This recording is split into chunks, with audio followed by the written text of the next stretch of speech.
नम्रता पूर्वक, स्वेच्छा पूर्वक, संशय रहित होकर, बाह्य आडंबर के बिना, द्वेष रहित बनकर, असीम प्रेम से अपने गुरु की सेवा करो। गुरु के चरण कमल में आत्मसमर्पण करना यह शिष्य का आदर्श होना चाहिए। गुरु महान है, विपत्तियों से डरना नहीं। हे वीर शिष्यों, आगे बढ़ो। गुरु कृपा अणु शक्ति से अधिक शक्तिशाली है।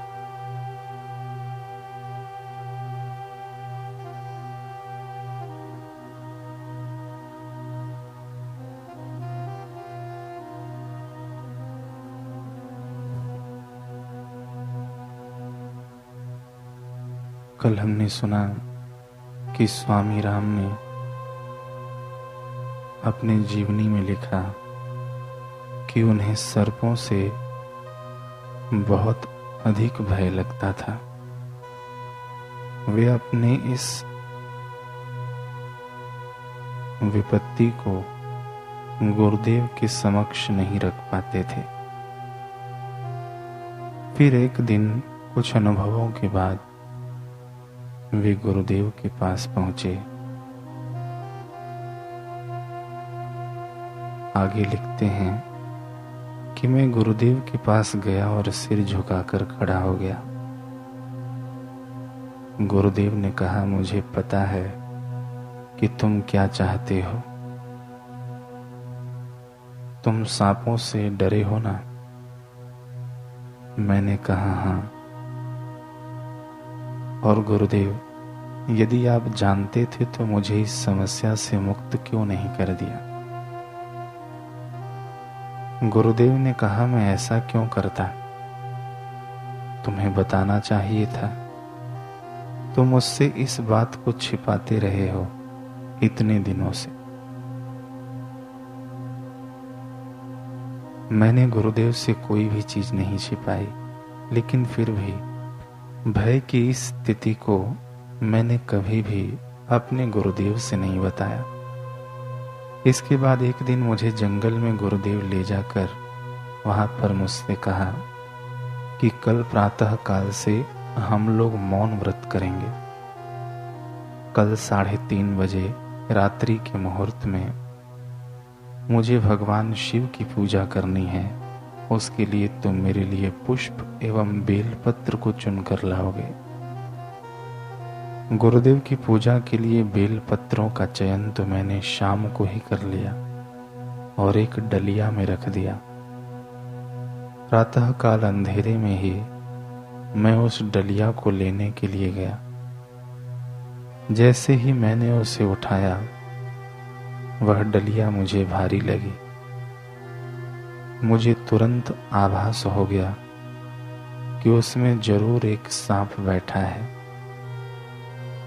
अब यह सोचकर कि सांप से बचने का कोई उपाय नहीं है, मैं बेहोश ही होने वाला था और हाथ बिल्कुल कांप रहे थे। गुरुदेव वहीं पर थे और बोले, इसे मेरे पास लाओ। भय से कांपते हुए मैं डलिया उनके पास ले गया। गुरुदेव बोले, यह तुम्हें काटेगा नहीं। परंतु मेरे रोम रोम में भय समाया हुआ था। ऐसा लग रहा था कि मानो मैं अपने हाथों में साक्षात मृत्यु के लिए हुए हूं।